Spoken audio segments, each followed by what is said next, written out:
사람은 누구나 있으며 살아간다. 이름도, 얼굴도, 목소리도. 세월이 흐르면 결국 사람은 자신조차 잊고 산다. 하지만 모든 것을 잊은 그 순간에도 끝내 사라지지 않는 것이 있다. 그건 한 사람이다. 기억이 아닌 감정으로 남은 사람. 서울 외곽의 낡은 요양병원 2층 208호 병실 창가에 한 노인이 앉아 있다. 83, 김봉수, 중증 치매 환자. 이름을 물어도 대답하지 않고 자식이 누군지도 모른다. 죽을 떠먹여줘도 감정이 없다. 살아있는 것 같지 않은 얼굴. 하지만 해가 기울기 시작하면 그는 꽃 같은 말을 반복한다. 은정이 왔나? 오늘은 오는 날인데 그의 하루는 거의 움직임 없이 지나간다. 간병인이 죽을 떠주고 손톱을 깎아주고 가끔씩 창문을 열어주면 그는 바람을 맞으며 가만히 앉아 있다. 무언가를 생각하는 것 같지도 않지만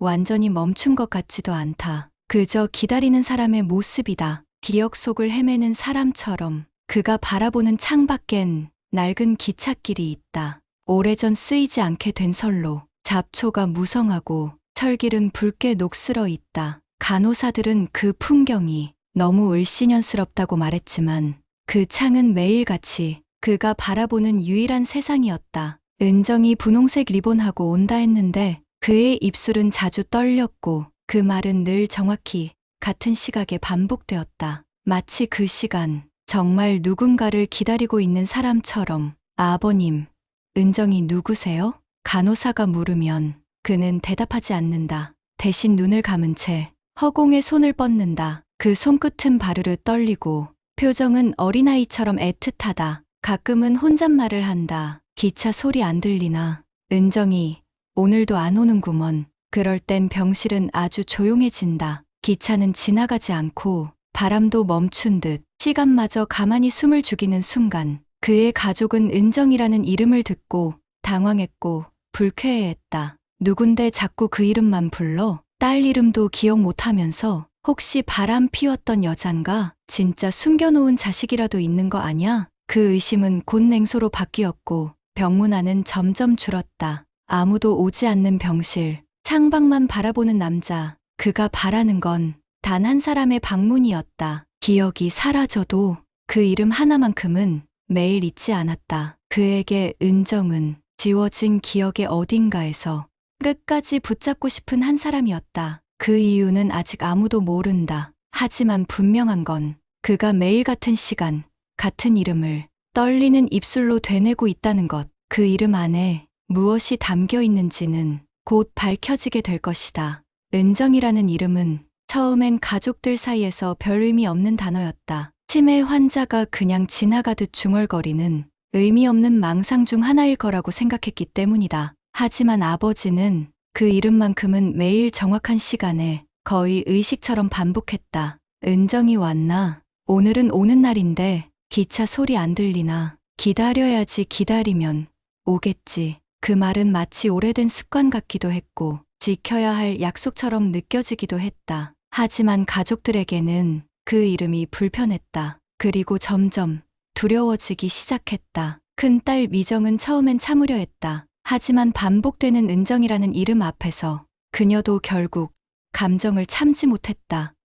아빠, 저예요. 미정이. 기억 안 나세요? 김봉수 씨는 그녀를 바라봤지만 아무 말도 하지 않았다. 그 눈동자는 텅 비어 있었고 그녀의 손을 잡은 손끝엔 아무 감정도 없었다. 잠시 후 그는 고개를 돌리며 창밖을 바라보았다. 은정이 리본하고 온다 했는데 그 말에 미정은 얼어붙었다. 그리고 이내 얼굴을 굳히고 일어섰다. 도대체 그 은정이란 사람 누구예요? 엄마가 죽고 나서도 우린 당신한테 한 번도 사랑한다는 말 못 들었어요. 근데 그 여자한텐 뭘 얼마나 해줬길래 이렇게까지. 그녀는 더 말하지 못하고 가방을 든 채 병실을 나갔다. 문을 닫는 소리만이 병실에 짧게 울렸다. 며칠 후 막내 아들 재훈이 병실을 찾았다. 그는 오래 머물지도 않았고 무언가를 묻지도 않았다. 그저 한참을 바라보다가 간호사에게 말을 걸었다. 은정이가 누굽니까? 간호사는 망설이다가 조용히 말했다. 정확히 누군지는 모르겠어요. 하지만 그 이름은 하루도 빠짐없이 나오고 있어요. 마치 정말로 기다리는 사람 같아요. 그 말을 들은 재우는 씁쓸하게 웃었다. 역시 어릴 때부터 이상했어요. 아버지는 우리를 그냥 책임으로 키운 사람 같았어요. 정은 다 딴 데 줬던 거구나. 그는 침대맡에 놓인 꽃병에 시든 국화를 바라보다 가만히 말했다. 어떤 여자를 그렇게 잊지 못할 수 있을까요? 도대체 그 사람은 누구였을까요? 그날 밤 병실엔 아무도 남지 않았다. TV는 꺼져 있었고 전등은 희미하게 깜빡이고 있었다. 김봉수 씨는 창가에 앉아 있었다. 바깥은 이미 어둠이 내렸고 그의 입술은 또다시 움직이고 있었다.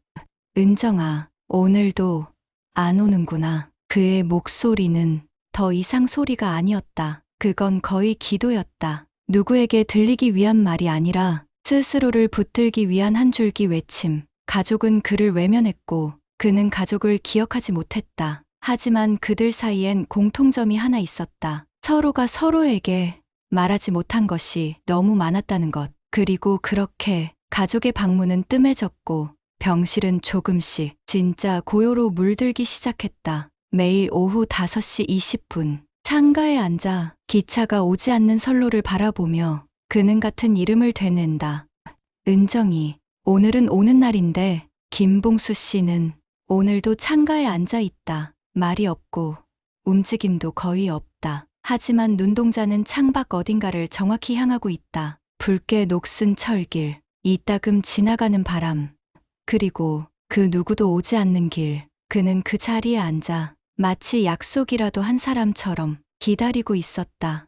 은정이, 오늘은 온다 했는데 그의 입술은 거의 기도처럼 떨렸다. 목소리는 작고 메마른데 그 안엔 살아있는 그리움이 있었다. 누구도 모를 약속, 어느 누구도 믿지 않는 기다림. 하지만 그는 매일 같은 시각, 정확히 그 이름을 불렀다. 그 기다림은 그의 유일한 시간이었다. 어느 날 손녀 예린이 병실을 찾았다. 아버지 대신 와본다는 게 처음이었다. 침대의 옆 서랍을 정리하던 중 예린은 낡은 종이 상자 하나를 발견했다. 무너질 듯한 그 상자 속엔 오래된 메모지들과 사진 몇 장이 있었다. 그 중 한 장의 사진에 예린의 손끝이 멈췄다. 사진 속엔 10살쯤 되어 보이는 여자아이가 있었다. 짧은 단발머리, 하얀 원피스, 그리고 머리엔 분홍색 리본. 그 옆에는 지금보다 훨씬 젊은 시절의 김봉수 씨가 낯선 미소를 짓고 서 있었다.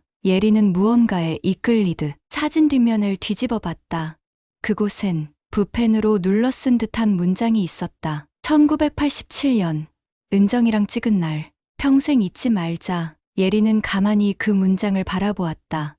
은정, 바로 할아버지가 매일 부르던 그 이름. 그 순간 그녀는 비로소 깨달았다. 그 이름은 단순한 망상이 아니었다. 누군가의 이름이었다. 그리고 할아버지의 심장 어딘가에 지금까지도 살아있는 사람의 이름이었다. 예린은 천천히 그 사진을 들고 창가로 걸어갔다. 할아버지는 그날도 창밖을 바라보고 있었다. 어제와 같은 자세, 어제와 같은 눈빛, 어제와 같은 침묵. 그의 손은 조용히 떨리고 있었고 그 떨림은 자식의 이름조차 기억하지 못하는 사람에겐 너무도 이상할 만큼 선명한 감정이었다. 예린은 말없이 사진을 그의 무릎 위에 올려놓았다. 김봉수 씨는 한참을 사진을 내려다보았다. 눈빛이 흔들리고 입술이 떨렸다. 그리고 마침내 아주 낮은 목소리로 말했다.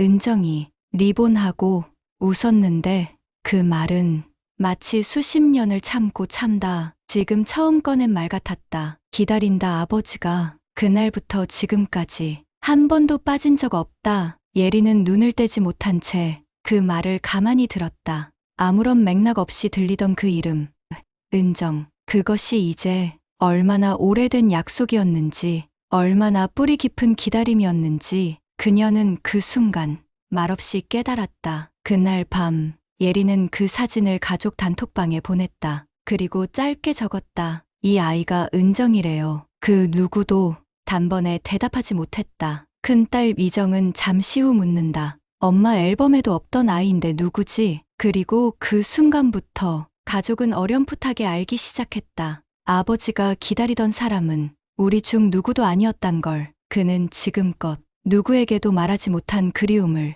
매일같이 불러내며 혼자만의 기차역에 서 있었던 거였다. 예리는 그날 오래된 노트를 들고 폐쇄된 보육원터를 찾았다. 비가 내린 뒤 축축하게 젖은 흙길, 잡초가 발목을 스쳤고 녹슨 미끄럼틀이 바람에 삐걱이는 소리를 냈다. 무너진 콘크리트 계단을 따라 조심스레 올라서자 낡은 벽 일부엔 누군가가 그려놓았던 손바닥 도장이 희미하게 남아 있었다. 그 한가운데 작은 손이 있었다. 아마 은정이의 것이었을지도 모른다. 노트에는 당시 보육원에 머물던 아이들 몇 명의 이름과 메모가 간략히 적혀 있었다. 그리고 한 아이의 이름 옆엔 여느 기록보다 긴 문장이 있었다. 은정이, 여아, 8세, 다수의 타박상 발견, 반복적 야뇨증, 언어 거부, 손톱 물어뜯음, 부모에게 학대받다 구조됨, 외부 접촉 거부,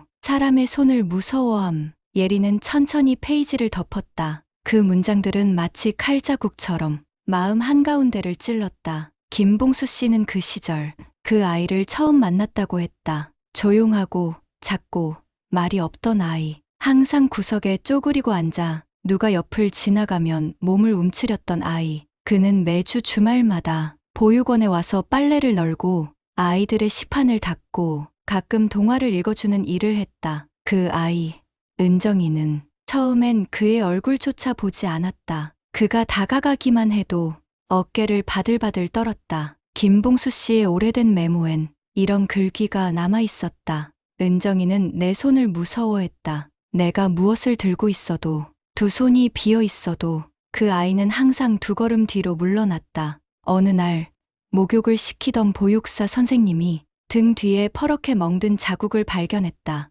10살도 안 된 아이의 등이 이미 수십 번 맞은 사람처럼 푸르스름했다. 그 아이가 가장 무서워했던 건 밤이었다. 모든 불이 꺼지고 문이 닫히고 나면 혼자 이불을 뒤집어 쓰고 조용히 숨죽여 우는 소리가 복도 끝까지 울렸다. 그 글을 읽는 순간 예리는 숨을 쉴 수 없었다. 그리고 떠올랐다. 창가에 앉아 매일같이 같은 이름을 부르던 할아버지의 떨리는 손끝. 그건 단순한 기다림이 아니었다. 그건 놓아버린 약속에 대한 속죄였다. 그날 김봉수 씨는 다른 누구보다도 은정이에게 따뜻하려 했다. 말없이 우유를 놓아주고 옆에 앉아 조용히 그림책을 넘기고 무심히 사탕을 주머니에 넣어두곤 했다. 어느 날 은정이는 그가 건넨 사탕을 두 손으로 꼭 쥐고 말없이 고개를 끄덕였다. 그건 그녀가 처음 보여준 신뢰였다. 하지만 그것도 잠시뿐이었다. 어느 날 아침 보육원에서 은정이는 사라졌다. 기록은 짧게 남아 있다. 1988년 5월 은정이 무단 이탈. 인근 역 주변에서 마지막 목격. 이후 행방 불명. 김봉수 씨. 이후 자원봉사 중단. 보육원 방문 자제 요청. 그날 이후 김봉수 씨는 사진과 노트를 모두 챙겨 병원 보관함에 봉인처럼 숨겼다. 그리고 매년 5월이 되면 서울역 근처의 낡은 기차 플랫폼을 혼자 다녀왔다는 기록이 남아 있었다. 그는 매일 그녀가 다시 돌아올지도 모른다는 희망을 버리지 못했다. 그 희망은 세월이 흐르며 기억으로 변했고 기억은 죄책감이 되었다. 그 죄책감은 치매가 그의 모든 것을 가져간 뒤에도 단 하나 끝끝내 사라지지 않은 이름으로 남았다.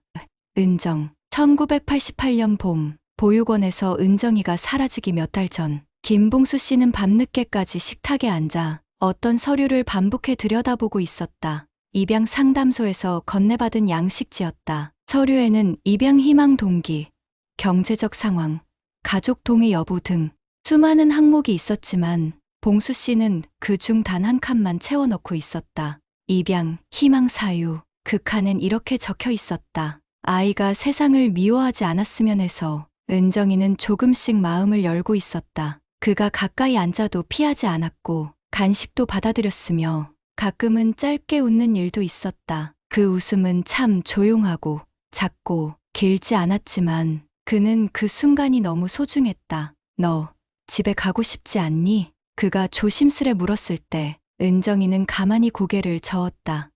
왜? 아이는 작게 중얼거렸다. 거긴 또 때려요. 그 말을 듣는 순간 봉수 씨의 눈앞이 하얘졌다. 그는 아무 말도 하지 못한 채 한참 동안 아이를 바라보았다. 그날 이후 그는 진지하게 아내에게 말했다. 나 은정이 입양하고 싶어. 아내는 조용히 물컵을 내려놓았다. 그 말 지금 진심이야? 진심이지. 그 아이 말도 제대로 못해. 등에 멍이 아직도 가시질 않아. 그 애 남의 집 애잖아. 우리가 왜 그 애를 책임져야 해? 봉수 씨는 조용히 말했다. 그 애는 누가 책임지지 않으면 또 사라질 것 같아. 하지만 아내는 단호했다. 당신, 애들 생각은 해봤어? 우린 애들 둘이나 있잖아. 그 애가 우리 집에 들어오면 당신이랑 나만 감당하는 게 아니야. 우리 애들도 감당해야 해. 그 말 앞에서 봉수 씨는 더 이상 아무 말도 하지 못했다. 그날 밤, 그는 혼자 보육원 뒷마당으로 나갔다. 손에는 작은 봉투가 들려 있었다.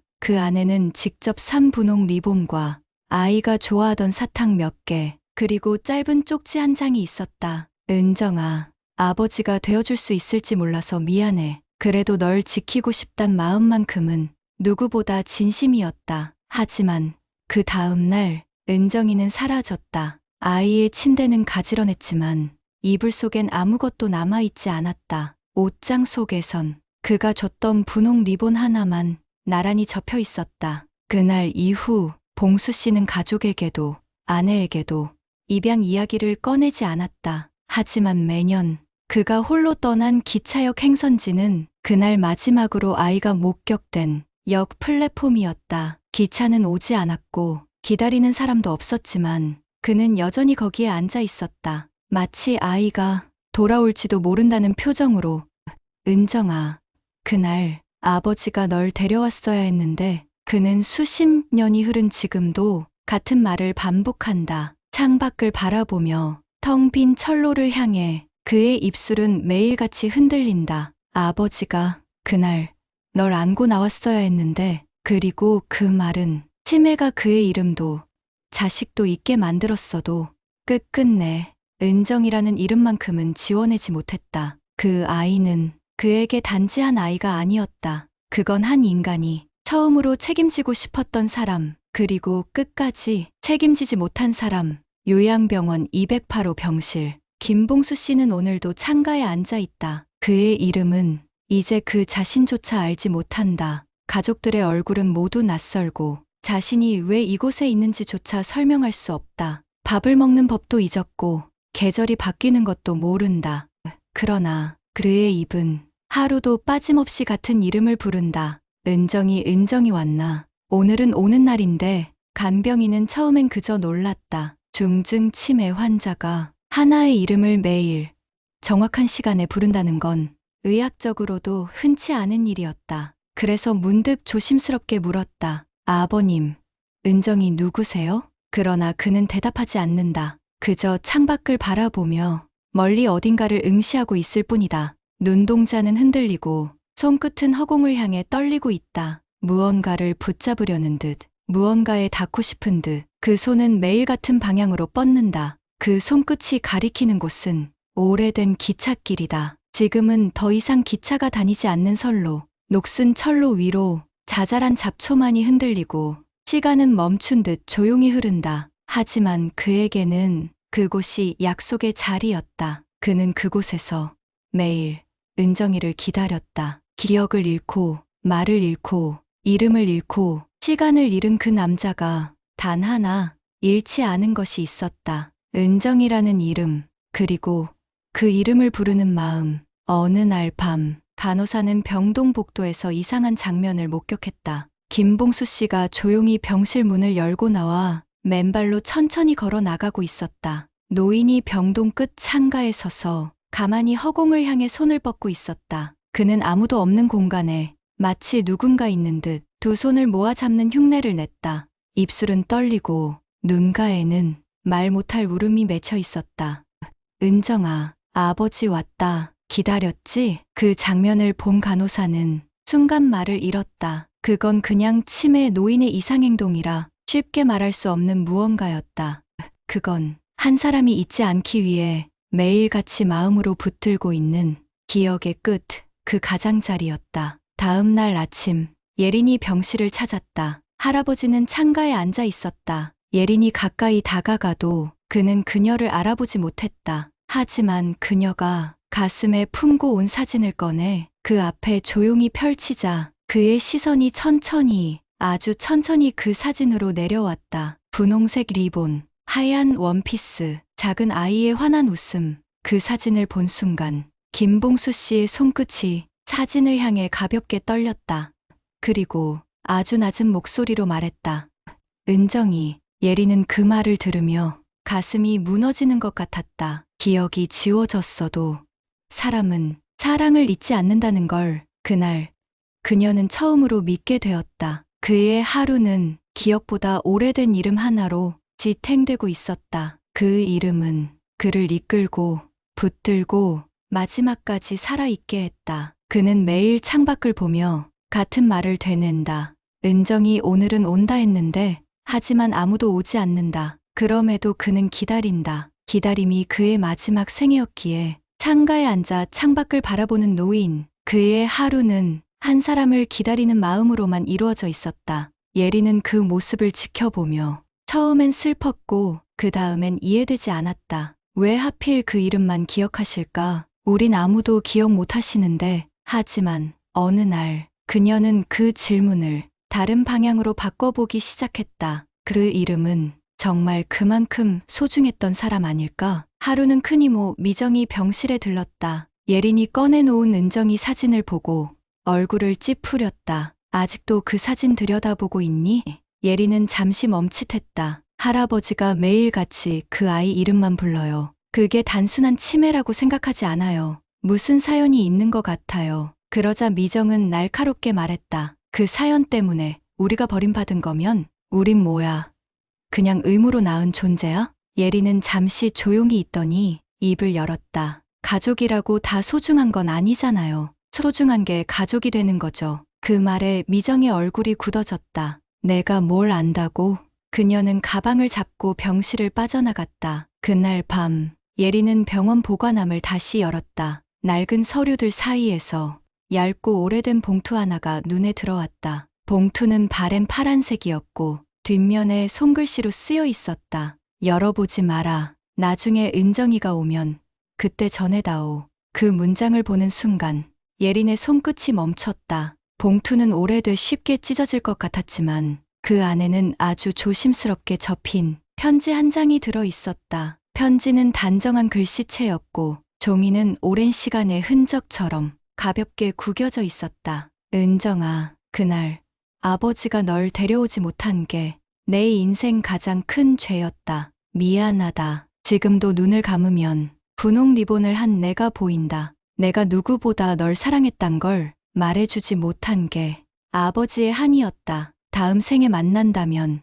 그땐 꼭 우리 집 딸로 와다오. 이번엔 내가 절대 놓치지 않을게. 아버지가. 예린은 편지를 들고 한참을 울었다. 조용히 아무 소리도 내지 않고 그저 눈물만이 천천히 종이 위로 흘러내렸다. 그 편지는 한 남자의 가장 오래된 고백이자 가장 진실한 후회였다. 그날 이후 예린은 스스로 결심했다. 할아버지가 전하지 못한 마음을 내가 대신 전하자. 그녀는 은정이의 흔적을 찾기 위해 오래된 기록과 주소지를 뒤지기 시작했다. 그리고 동시에 아무도 모르게 할아버지를 휠체어에 태워 그가 평생 기다렸던 기차역으로 향하는 계획을 세웠다. 아버지를 대신해 한 사람에게 전해야 할 진심이 있었기 때문이다. 예린은 오래 고민하지 않았다. 그저 할아버지가 평생 바라봤던 창밖의 그 선로가 마치 아직도 은정이를 향한 문인 것만 같아서 그 길의 끝을 이제는 함께 걸어보고 싶었다. 봄비가 살짝 내린 오후, 예린은 김봉수 씨를 휠체어에 태우고 폐쇄된 옛 보육원 자리를 찾아 나섰다. 비에 젖은 바람이 불었고 기찻길을 따라 난 좁은 시골길은 마치 오랜 침묵처럼 조용했다. 도착한 그곳엔 이미 건물은 모두 사라진 지 오래였고 기초 콘크리트 조각 몇 개와 녹슨 철창 일부만이 자리를 지키고 있었다. 잡초는 허리까지 자랐고 새소리조차 들리지 않았다. 예린은 휠체어를 멈추고 잠시 할아버지의 얼굴을 바라보았다. 그의 눈은 여전히 흐릿했고 아무 말도 없었다. 하지만 그 순간 바람이 불어 잡초 사이를 가르던 그 조용한 틈에 봉수 씨의 손이 천천히 떨리기 시작했다. 그의 눈동자가 서서히 무언가를 인식하듯 움직이기 시작했고 아주 오랜만에 고개를 들어 하늘을 올려다보았다. 은정이 작은 목소리, 거의 들리지도 않는 숨 같은 떨림. 예리는 깜짝 놀라 그의 얼굴을 바라보았다. 그리고 그 순간 김봉수 씨는 처음으로 예린의 눈을 똑바로 바라보았다. 여기가 거기야. 은정이랑 약속했던 분홍 리본하고 온다던 그날 여기였어. 그의 말은 정확하지 않았고 뒤섞인 듯 어지러웠지만 단 하나, 그 안에는 분명한 감정이 담겨 있었다. 떨림, 후회, 그리움, 그리고 사랑. 그날 내가 널 데려왔어야 했는데 그는 사진을 조심스럽게 꺼내어 무릎 위에 올려놓고 오래된 듯한 눈물 자국 위로 또다시 눈물을 흘렸다. 무서웠지. 아버지 되겠단 말만 꺼내다 못했지. 내가. 예리는 할아버지의 손을 꼭 잡았다. 그 손은 차가웠지만 감정이 살아있었다. 할아버지, 괜찮아요. 지금이라도 말해줘서 너무 고마워요. 그 순간 기억을 잃은 한 남자가 기억을 되찾지 못한 채로도 진심을 전한 순간이었다. 말하지 못했던 사랑, 못 지킨 약속, 그 모든 것이 한 줌 눈물 속에 흘러내렸다. 잠시 후 김봉수 씨는 조용히 눈을 감았다. 그 입술엔 오랜만에 작은 미소 같은 것이 맺혔다. 마치 누군가가 정말로 그 앞에 와 있었다는 듯. 은정아, 아버지 왔다. 늦었지. 그래도 왔다. 예리는 더 이상 말을 잇지 못했다. 그녀는 휠체어 옆에 조용히 무릎을 꿇고 그 말 없는 울음을 아무도 없는 그 들판에서 한참 동안 함께 견뎠다. 김봉수 씨가 병원에서 세상을 떠난 날, 하늘은 맑았고 창밖 기찻길 위로 바람만 조용히 지나갔다. 그는 마지막 순간까지 아무런 말 없이 눈을 감았다. 단지 창밖을 바라보던 그 눈빛만이 끝까지 같은 방향을 가리키고 있었다. 어디에도 없지만 자신에게는 너무도 또렷했던 누군가를 향해. 며칠 뒤 장례를 준비하던 예리는 병원 보관함을 다시 정리하다 그동안 보지 못했던 가장 아래 서랍 하나를 열게 되었다. 그 안엔 얇은 회색 봉투 하나가 있었다. 봉투 겉에는 붓펜으로 눌러 쓴 글씨가 담겨 있었다. 은정이에게 전하지 못한 편지. 누구든 내 딸을 대신 만나거든. 이걸 전해다오. 예리는 조심스럽게 봉투를 열었다. 안에는 접힌 편지지와 함께 한 장의 통장이 들어 있었다. 통장 표지에는 수치인 이름이 적혀 있었다. 김은정. 예리는 숨을 삼켰다. 그 통장은 35년 전부터 매년 작은 금액이지만 정확히 같은 날짜에 입금이 되어 있었다. 생일날, 봄, 소풍날, 처음 만난 날, 통장 메모란엔 누군가가 스스로 기억하려 애쓴 작은 기록들이 손글씨로 남아 있었다. 그리고 편지. 그 글은 정갈했고 눈물 자국처럼 번진 잉크가 곳곳에 있었다. 은정아, 그날 이후로 아버지는 단 하루도 널 잊은 적이 없다. 내가 기찻길을 따라 사라진 그 날부터 나는 너를 다시 부르지 못했다. 입양이라는 말이 얼마나 세상에서 무거운 결정인지 나는 너무 늦게 알았다. 아내의 반대 앞에서, 자식들 눈앞에서 나는 결국 아버지가 되지 못했다. 하지만 마음만큼은 너를 딸이라 불러본 적 없는 날이 없었다. 매년 너희 생일에 조용히 기차역을 찾았다. 혹시라도 내가 돌아올까 웃으면서 리본하고 말없이 내 앞에 설까봐. 은정아, 너는 세상에 단 한 명뿐인 내 딸이다. 미안하다. 그리고 사랑한다. 다음 생에는 꼭 아버지의 딸로 와다오. 이번에는 절대 놓치지 않을게. 내 아버지 김봉수. 예리는 편지를 꼭 끌어안고 한참 동안 움직이지 못했다. 이 한 장의 편지 속에는 한 남자의 전생이 담겨 있었다. 그가 말하지 못했던 마음, 전하지 못한 이름, 기억 속에 묻었던 모든 것들이 이제야 세상에 나와 작은 종이 위에서 숨 쉬고 있었다. 그날 밤, 예리는 편지와 통장을 함께 묻어드렸다. 할아버지가 마지막까지 지켜내고 싶었던 약속이 바람처럼 사라지지 않기를 바라는 마음으로.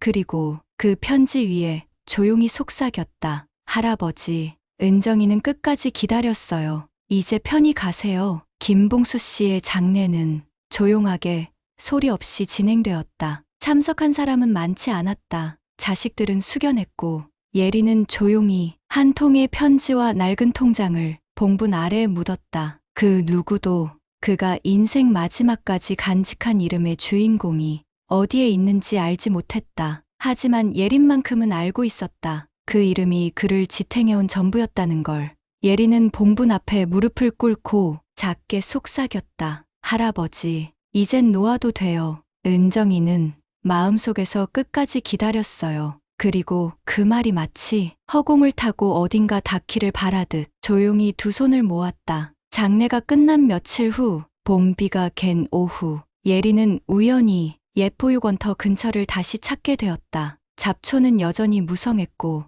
녹슨 철문엔 거미줄이 드리워져 있었다. 하지만 그날따라 입구 앞에 뭔가 낯선 물체가 눈에 들어왔다. 작은 종이 상자 하나, 상자 위엔 흙이 약간 묻어 있었고 종이 리본이 느슨하게 묶여 있었다. 그 곁에는 한 여인이 서 있었다. 그녀는 예린보다 조금 나이가 많아 보였다. 단정한 차림, 말없이 선 모습, 그 옆엔 작은 딸아이가 손을 꼭 잡고 서 있었다. 아이의 머리엔 작은 분홍색 리본이 달려 있었다. 예린은 조심스럽게 다가갔다. 상자 안에는 낡은 사진 한 장과 짧은 메모가 들어 있었다. 30년 전, 당신이 나를 찾아온 적이 있어요. 내가 어렸을 땐 세상이 너무 무서웠고 손을 잡는 게 두려웠어요. 하지만 그날 분홍 리본을 쥐어주던 그 손은 참 따뜻했어요. 아버지, 보고 싶었어요. 예리는 숨을 삼켰다. 한참 동안 말을 잇지 못했다.